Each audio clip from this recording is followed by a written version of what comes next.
Duel serré en Autriche au second tour de l'élection présidentielle. Donné favori avant le vote, Norbert Hofer du parti FPO s'est dit sûr de remporter le scrutin de dimanche. Si c'était le cas, ce serait la première élection d'un représentant de l'extrême droite à la tête d'un État de l'Union européenne. Mais à la clôture du scrutin, les instituts de sondage le donnaient au coude à coude avec son adversaire, l'écologiste Alexander Van der Bellen.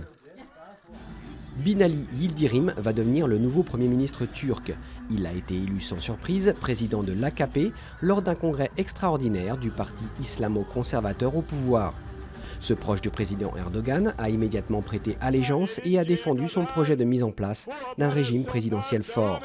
Son prédécesseur à la tête du gouvernement avait démissionné en raison de désaccords avec le président. Le chef des talibans tué au Pakistan.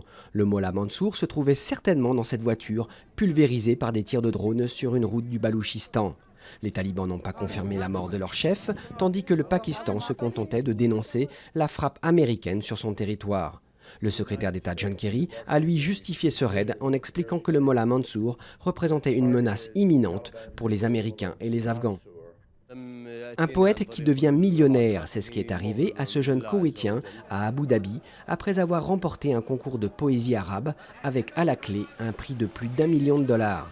Devant des millions de téléspectateurs, Rajeh Al-Hamidani a battu les 5 autres finalistes grâce à un poème décrivant l'angoisse de l'écrivain devant la page blanche et ses états d'âme.